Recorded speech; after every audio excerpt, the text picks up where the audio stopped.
জাতিসংঘের সাধারণ পরিষদের অধিবেশনে পাকিস্তানের প্রধানমন্ত্রী শেহবাজ শরীফ বলেছেন, ভারত তাদের ভূখণ্ড ও সাধারণ মানুষের উপর হামলা চালিয়েছিল। এর জবাবে পাল্টা হামলা চালিয়েছিল পাকিস্তান, যা ভারত সবসময় মনে রাখবে। ২৬ সেপ্টেম্বর শুক্রবার জাতিসংঘে পাকিস্তান ভারতের সংঘাত নিয়ে এসব কথা বলেন শেহবাজ। তিনি বলেন, এপ্রিলে জম্মু কাশ্মীরের পেহেলগামে হামলার পর পাকিস্তান ভারতকে সূক্ষ্ম তদন্তে সহায়তার প্রস্তাব দিয়েছিল, কিন্তু ওই প্রস্তাব প্রত্যাখ্যান করে ভারত পাকিস্তানি ভূখণ্ডে হামলা চালায়।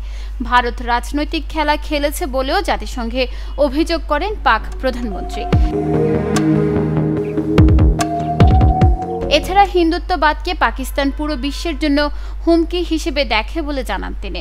ভারতের হামলার জবাবে পাকিস্তান হামলা চালায় জানিয়ে শেহবাজ বলেন, পাকিস্তানের আত্মরক্ষার অধিকার রয়েছে।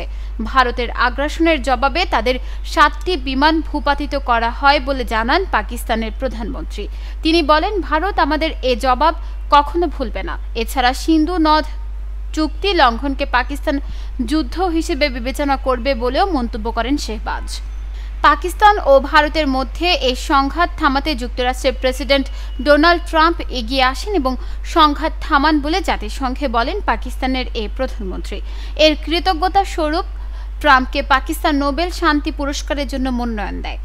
এছাড়া ওই উত্তেজনার সময় যেসব দেশ পাকিস্তানের পাশে দাঁড়িয়েছিল তাদের ধন্যবাদ জানিয়েছেন তিনি।